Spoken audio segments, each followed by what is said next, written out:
श्री राधे राधे। भक्तों, परमात्मा की शक्ति को कौन समझ सकता है? कौन से ऐसा वट के फल का बीज होगा जिसको भगवान एक बहुत बड़ा वट वृक्ष बनाएंगे? ये भगवान के अलावा कोई नहीं जान सकता। एक वट के वृक्ष में अनेक अनेक अनेक अनेक फल होते हैं और एक एक फल में बहुत से दाने होते हैं, लेकिन क्या सभी दाने महान वट वृक्ष बन जाते हैं? नहीं बन पाते। जीव जंतु खाते हैं, बच्चे खाते हैं, पशु खाते हैं, पक्षी खाते हैं और विष्ठा बन जाते हैं। लेकिन कोई बीज ऐसा भी होता है कि वो चाहे कितनी खराब परिस्थिति में पालित पोषित हो, उपेक्षित भी हो सकता है, लेकिन वो एक वट वृक्ष बनेगा जिसको प्रभु बनाना चाहेंगे और इतना विशाल बनेगा कि उसकी छाया में अगणित जीवों को शांति शीतलता प्राप्त होगी।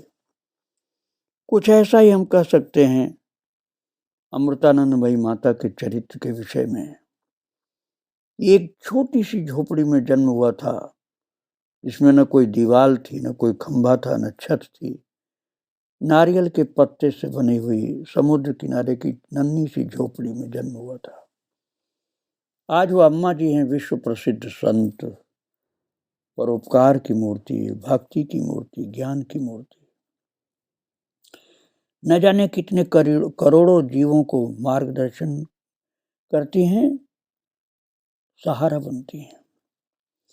उनके बचपन की बात आप श्रवण कर रहे थे और मैंने बताया था कि अरब सागर के तट पर बनी हुई छोटी सी झोपड़ी में जन्मी प्रिय मुस्कान वाली वो घनश्याम कन्या एक विराट दैवी शक्ति जो धीरे धीरे आगे चल के अपने स्वरूप को प्रकट करती हैं। अभी तो विराजमान है माता। जन्म काल से ही नन्ही बच्ची की पूरी गतिविधियों में अनेक विलक्षणताएं उस समय दिखलाई पड़ती थीं, लेकिन उनका गूढ़ार्थ कालांतर में ही लोगों की समझ में धीरे धीरे आना शुरू हुआ। उस समय कौन जानता था कि आगे चल के ऐसी होंगी। और सामान्य तौर पर चलना शुरू करने से पहले बच्चे विकास के विविध सोपानों से गुजरते हैं। पहले वो अपनी पीठ के बल लेटा रहता है, फिर करवट बदलता है, फिर पेट के बल सरकता है। सामान्य बच्चे की तो यही बात होती है ना। धीरे धीरे खींचता है, सरकता है, घुटनों के बल रेंगता है। कुछ महीनों के बाद किसी तरह के सहारे को पकड़कर दोनों पैरों पर खड़े होने की कोशिश करता बच्चा। इन सब स्थितियों से गुजरने में नन्हा बच्चा करीब 1 साल जरूर लगा देता है। लेकिन महाराज, आपको आश्चर्य होगा, इस नन्ही बच्ची का मामला तो बिल्कुल ही अनूठा था, क्योंकि इनमें से किसी स्थिति से वो नहीं गुजरी। वो ज्यों ही करीब 6 महीने की हो पाई थी मुश्किल से, तो अचानक एक दिन उठ खड़ी हुई। 6 महीने से कम की थी अभी वो, और उठ करके खड़ी हो गई, सीधी बिल्कुल खड़ी, और सीधे ही बरामदे में चलने लगी। और फिर बहुत जल्दी ही दौड़ना शुरू कर दिया, जिससे सबके आश्चर्य और आनंद का पारावार नहीं था। और मैं कल आपको बता चुका हूं कि लेटे हुए पद्मासन लग जाता था, बैठ के भी पद्मासन लगा देती थी। अब तो 6 महीने से कम उम्र में दौड़ रही हैं वो। भक्तों, माता पिता ने अपनी अद्भुत कन्या शिशु अर्थात इस छोटी सी बच्ची का नाम सुधामणि रखा था। सुधामणि का शब्दार्थ होता है भक्तों अमृतमयी विशुद्ध मणि। अब ये 2 नाम हो गए, लेकिन सुधामणि नाम छोटा था इसलिए ज्यादा बोला जाता था। तो सुधामणि अपनी आयु के अन्य बच्चों की तरह नहीं थी। मुश्किल से 6 महीने भी अभी हुए नहीं थे कि उसने अपनी मातृभाषा मलयालम में बात करना शुरू कर दी। 6 महीने से कम उम्र में वो खड़ी खड़ी दौड़ने लग गई थी और मातृभाषा मलयालम में एकदम साफ सुथरे शब्द बोलकर बात करना शुरू कर दिया। और बच्चे तो 1.5-2 साल में सही बोल पाते हैं कुछ कुछ, कोई तो और बड़े हो जाते हैं तब सही बोलते हैं।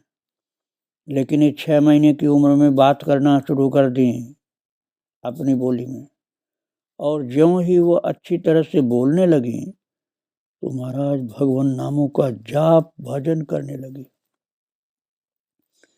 भगवान के नाम का जप करती थी बैठकर, और भजन करती थी अर्थात कीर्तन भी करती थी। और ये बात 6 महीने की हो पाई थी तब की है। और उनकी उत्कट अभिलाषा थी, वो अभिलाषा उनके शब्द रूप में अभिव्यक्त होने लगी। अब 2 साल की होने वाली थी तो बिना किसी के सिखाए वो श्री कृष्ण की स्तुति में छोटे छोटे पद, स्वरचित पद, अभी 2 साल की हो नहीं पाई थी, और पद की रचना स्वयं करती थी, पढ़ी लिखी बिल्कुल नहीं थी, पद बोलती थी नए नए। और महाराज नन्ही बच्ची के भजन कीर्तन अर्थात जो स्वरचित उनके पद होते थे, परिवार के सदस्यों को कान पर पड़ते थे, वो अत्यंत चकित हो जाते थे लोग कि बच्ची तो अभी 2 साल की भी नहीं है, पढ़ी भी नहीं है, कहीं गई नहीं घर के बाहर, और इतना ज्ञान के पद नए नए बोलती है, गाती है, प्रभु का नाम गाती है। और फिर 1 और साल होते न होते, अर्थात अभी 2.5 साल समझिए, ये 2.75 साल, सुधामणि ने स्पष्ट मधुर नित्य स्वर में नित्य प्रति भगवान के नाम जपने की आदत डाल ली थी। और महाराज वो जो नाम जपने की उनकी आदत पड़ गई 2.5 साल की अवस्था में, वो इस समय 71 वर्ष की हैं, और आज भी बिना व्यतिक्रम के उनकी ये दिनचर्या नित्यचर्या बनी हुई है। और जब वो 3.5 पौने 4 वर्ष की हुई तो अपने भगवान की प्रिय नन्ही सी तस्वीर के सम्मुख बैठकर 1-2 पंक्तियों वाली अपनी रचनाओं को भक्ति भाव से गाती थी। अपनी रची हुई भक्ति की रचना को बड़ी प्यार से वो गाती थी, और वो अभी 4 साल की नहीं हुई थी। शैशव से ही सुधामणि अर्थात अम्मा जी अमृतानंदमयी माँ, बचपन में सुधामणि नाम था, मैं बता चुका हूँ आपको। तो जब बिल्कुल बच्ची थी, शैशव काल की बात है, स्फूर्ति और उत्साह से भरी पूरी रहती थी, बड़ी आज्ञाकारिणी बच्ची थी, और लोग उससे बड़ा स्नेह करते थे। यहाँ तक कि अपरिचित लोग भी नन्ही सुधामणि के प्रति अज्ञात आकर्षण और ममता का अनुभव करते थे। ईश्वर के प्रति प्रेम, दूसरों के प्रति सहानुभूति और ऐसे अन्य महान लक्षण बचपन की शुरुआत से ही उसमें कन्या में प्रकट होने लगे थे। इन सद्गुणों की वजह से आप कह सकते हैं, सद्गुणों के कारण से गांव में सभी लोग उसे कुंजू के लाडने नाम से बुलाया करते, कुंजू के लाडले, तो जिसका मतलब होता है नन्ही सी। आश्चर्य की बात यह थी कि कालांतर में इन्हीं सद्गुणों की वजह से नन्ही के अपने परिवार वाले और नाते रिश्तेदार महाराज बहुत गरीब थी ना, तो अन्याय लोगों ने करना शुरू कर दिया, अर्थात ज्यादा सेवा लेने लगे, कष्ट भी देने लगे। जब 5 साल की होने वाली हुई तो सुधामणि के हृदय से भगवान श्री कृष्ण की भक्ति की धारा ने भक्ति गीतों का साकार रूप धारण कर दिया। जो अंदर भक्ति थी सुधामणि के हृदय में, भगवान श्री कृष्ण की भक्ति की धारा ने भक्ति गीतों का रूप धारण कर लिया। और उस नन्ही के, नन्ही भी नाम पड़ गया था आस पड़ोस में, अर्थात घर में पड़ोसियों में। तो नन्ही के गीतों में अपने प्रियतम श्री कृष्ण के विरह से उत्पन्न तीव्र दुख की भावना भरी हुई होती थी। एकदम दर्द भरे भजन के गीत निकलते थे मुंह से, और सीधे साधे सहज लेकिन गहन रहस्यवादी गीतों को वैसे मनोहर मार्मिक स्वर में गाती थी कि बहुत जल्द ही सारे गांव में ये गीत विख्यात हो गए। भले ही लोग उससे काम लेते थे और वह आलस नहीं करती थी, लेकिन उसके गाए हुए गीत और लोग भी गाने लगे। अब वो कहते थे सुधामणि ये गाती है, बड़ा सुंदर गाती है। और गीत गाते समय वो अपने नेत्र श्री कृष्ण की एक नन्ही सी तस्वीर पर केंद्रित रखती थी, और इस चित्रपट को, तस्वीर को वो सदा अपने साथ अपने कुर्ती की जेब में सहेज कर रखा करती थी, और फिर भीतर बहुत देर तक आंख बंद किए रहती थी। कभी गाती, कभी आंख बंद रखती, और बहुत देर तक। महाराज वो इतना दृढ़ अचल अटल वहीं बैठी रहती जैसे पत्थर, हिलती डुलती नहीं थी। असाधारण आचरण और गहन भक्ति ने सभी को चकित कर दिया कि इस कन्या को कहां से ये सब इतना ज्ञान और भक्ति प्रकट हो गई, कोई जानता नहीं था। किसी ने सिखाया नहीं, कहीं वो गई नहीं सीखने।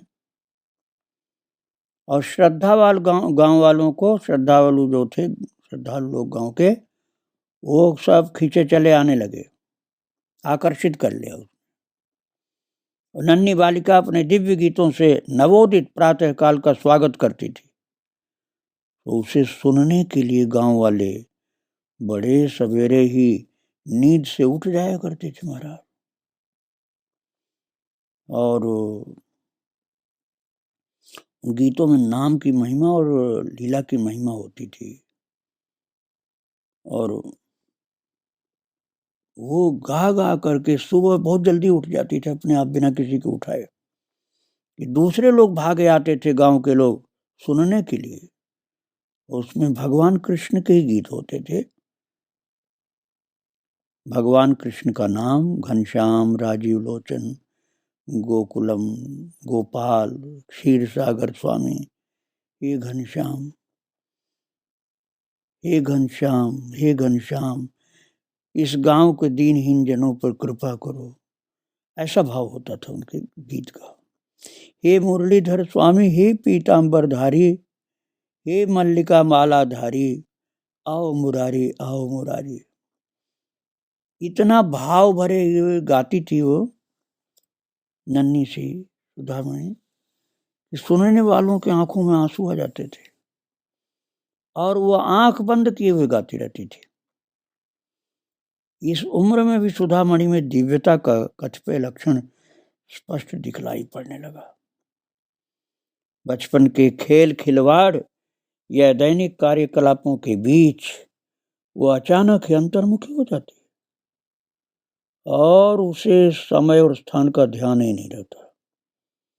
ऐसे अवसरों पर माता पिता या परिवार के सदस्य उसे किसी एकांत स्थान पर महाराज तुरंत ही खोजते खोजते पहुंचते। जब उसकी आवाज नहीं सुनाई पड़ती तो देखती कि वो तो अचल समाधि में पड़ी हुई है, गहरी समाधि में डूबी हुई मिलती थी, शरीर का होश नहीं रहता था।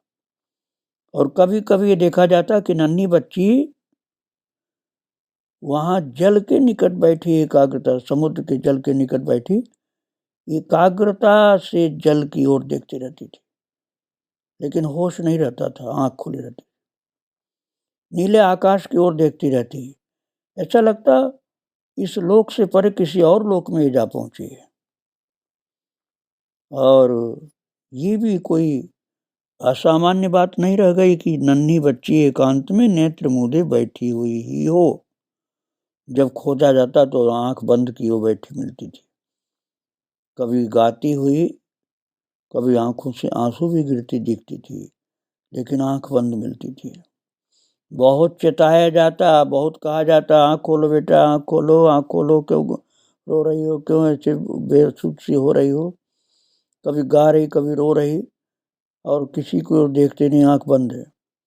बहुत ज़्यादा चिताया जाता, जगाया जाता, तब भी आँख खुलती तो खोई खोई सी रहती। महाराज ऐसी विचित्र स्थिति देख करके लोग चकित हो जाते थे। भक्तों, ऐसी स्थिति आज तक किसी गांव के लोगों ने, पड़ोसी ने, घर के लोगों ने कहीं देखा नहीं था। इसलिए लोग कहते थे कि इसको कोई बीमारी है, शायद असामान्य स्थिति थी। और उसकी महत्ता को समझने में असमर्थ माता पिता अपनी बच्ची सुधामणि को डांटते रहते थे कि वो दूसरे बच्चों की तरह क्यों नहीं खेलती कूदती है, ये क्या करती है अकेले में जाकर के आंख बंद कर बैठती। बहुत डांट पड़ती थी। एक अलौकिक विश्व में उड़ान भर सकने की अपनी बेटी की क्षमता से अनजान माता पिता उसे समझाने की भूल करते रहे और उससे गलत व्यवहार करने लगे कि क्या कोई बीमारी है इसको जो ऐसे रहती है। और अपनी ओर से माता पिता को महाराज चिंता हो गई कि लड़की के इस विचित्र लक्षण आचरण से उसमें कोई मानसिक विकृति पैदा हो गई, लगता है इसको कोई बीमारी है दिमाग की, ऐसा लोग समझने लगे। और सुधामणि जब 5 साल की हो चुकी तो उसे निकट के गांव के एक साइकार्ड स्कूल में पहली कक्षा में भर्ती किया गया जब 5 साल की हो गई। इस उम्र में भी उसने तीक्ष्ण प्रतिभा और स्मरण शक्ति का परिचय दिया। वह एक बार किसी पाठ को सुन लेती थी तो फिर जरा सा भी अंश भूलती नहीं थी, पूरा का पूरा ज्यों का त्यों सुनाती। और कक्षा में जो विषय एक बार पढ़ाया जाता उसे अनायास ही पूरा का पूरा दोहरा सकती थी। वो कोई भी कहे क्या क्या पढ़ा, पूरा अक्षरशः सुना देती। जब सुधामणि दूसरी कक्षा में थी तो किसी बड़ी कक्षा में जोर से पढ़ा जाता था कोई पाठ, तो बगल की क्लास वालों का पाठ वो याद कर लेती, अपनी क्लास की नहीं, अगल बगल की ऊंची कक्षाओं का भी पाठ याद कर लेती। और उसके अपने बड़े भाई बहन बड़ी कक्षाओं में पढ़ते थे और कभी कभी उन्हें और उनके सहपाठियों को अध्यापकों की ओर से इस बात के लिए कड़ी सजा मिलती थी कि उन्होंने कविता कंठस्थ नहीं की। तो इस बीच छोटी कक्षा में पढ़ती नन्ही सी सुधामणि बड़ी कक्षा की पढ़ाई की सारी कविताओं को गा गा करके पूरा पूरा सुना देती और कोमल चंचल तितली की तरह नाचने लगती थी गाते गाते। सभी अध्यापक उससे बड़ा स्नेह करने लगे। ये पढ़ती है छोटी कक्षा में 2 में और 3, 4, 5 कक्षाओं की सारी चीजें इसको याद हैं। और कुंजू कुंजू कहा जाता था उस समय सुधामणि को।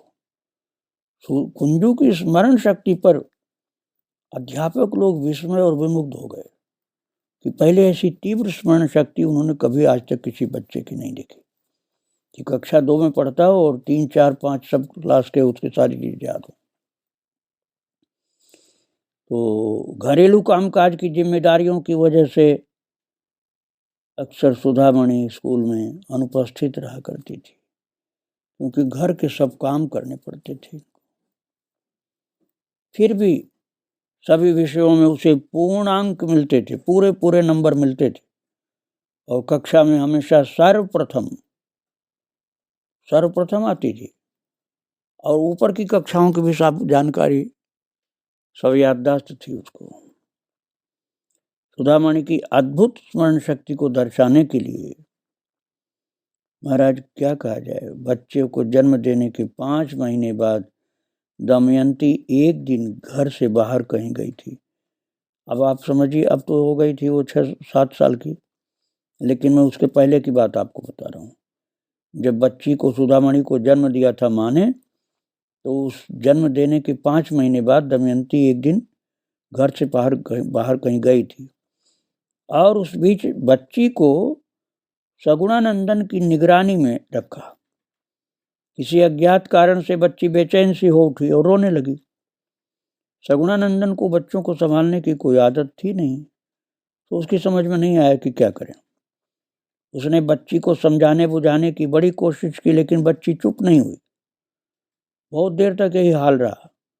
तो सगुणानंदन परेशान हो उठा और धीरज खोकर उसने बच्ची को महाराज उठा के चारपाई पर फेंक दिया जोर से। ऊब करके अपनी बच्ची को इस प्रकार से फेंक दिया जोर से। तो कई साल बाद सुधामणि ने अपने पिता से कहा, अब ये बात तो थी जब वो 5 महीने की थी तब की, और कई साल बाद अपने पिता से उसने कहा कि उस दिन आपने मुझे जिस ढंग से फेंका था दूर से चारपाई पर, मैं तो मर ही गई होती। पहले तो सगुणानंदन को सुधामणि के शब्दों का अर्थ समझ में नहीं आया, क्योंकि 5 महीने की थी जब फेंका था, अब हो गई होगी कम से कम 7 साल की। तो जब उसने बताया सुधामणि के ने पिता को कि आपने मुझे 5 महीने की मैं थी तो ऐसे जोर से उठा के चारपाई पटक दिया था, फेंक दिया था कि मैं मर गई होती। तो पहले उसके समझ में नहीं आया कहाँ की बात, कब की बात सुना रहे। कुछ क्षणों के बाद वो पुरानी घटना उसके दिमाग में आई और अपनी बेटी की स्मरण शक्ति से वो दंग रह गया कि मैंने जब इसको फेंका था तब 5 महीने की थी और आज इतनी बड़ी हो गई, अब वो ये बता रही उस समय की बात। स्कूल में भी सुधामणि के पास जो भी समय बाकी बचता उसी में वो अपना स्कूल का गृह कार्य पूरा कर लेती थी, ताकि घर जाकर भगवान के जप ध्यान में ज्यादा समय व्यतीत कर सके वो। और घर बैठकर नन्ही बालिका पहले अपने घर के जो काम काज होते ना, घरेलू काम काज, उसमें हाथ बटाती, माँ का साथ देती, सब काम कराती, और उसके बाद जल्दी से जब फुर्सत पाती थी तुरंत वो भजन कीर्तन में अपने को डुबो देती थी, बिल्कुल आंख बंद करके भगवान का भजन चालू। और बचपन से ही सुधामणि इस बारे में सतर्क रहती थी कि समय का सही सही पूरा सदुपयोग किया जाए, एक क्षण भी बेकार नहीं जाना चाहिए, इतना सावधान। उसकी घरेलू जिम्मेदारी की दिन पर दिन बढ़ती हुई स्थिति ऐसी हो गई कि वो निभाते निभाते निभाते सब काम करते करते करते भगवान कृष्ण के दिव्य नाम का जप किया करती थी, क्योंकि वो फुर्सत का टाइम उसको कम मिलता था, घर के काम सब करने होते थे। तो काम करते उस समय प्रभु के नाम गुण गाती रहती थी। अपने मानस में कृष्ण के मनोहर रूप का दर्शन कर, अपने अंदर अपने प्रभु का मनोरम रूप का दर्शन कर कृष्ण के दिव्य नाम का जाप करते करते कुंजू, जो सुधामणि कुंजू भी कही जाती थी, वो दिन रात अपना पूरा समय अपने ही अलग संसार में बिताती थी।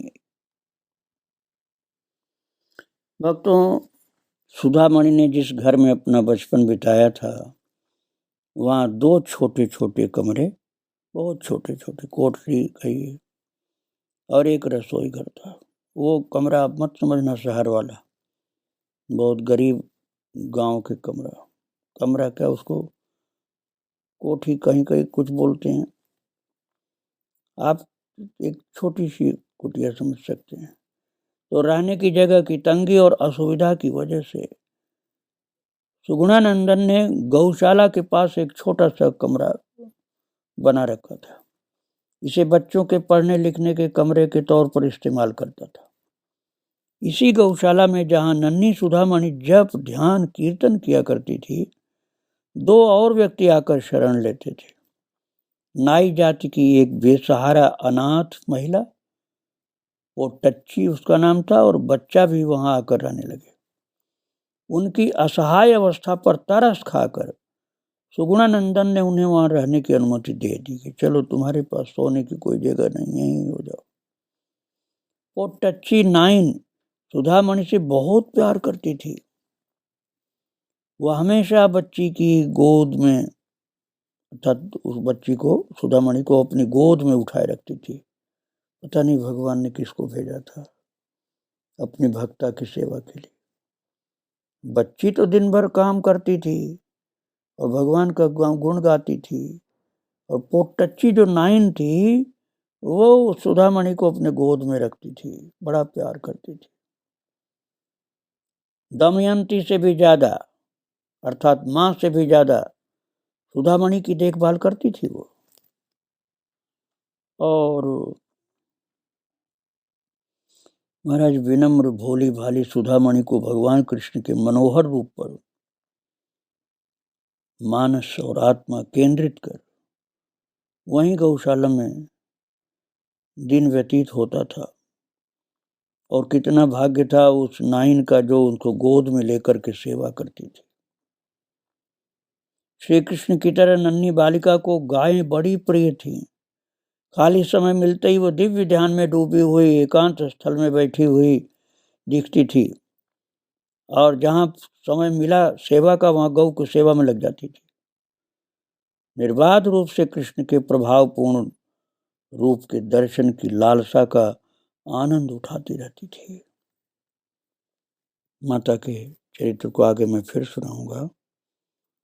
आज बाल रूपी जो महान भक्ता सुधामणि, जो आगे चल करके अम्मा जी अमृतानंदमयी माँ बनती हैं, उनको बारंबार प्रणाम करके यहीं विराम दे रहा हूँ।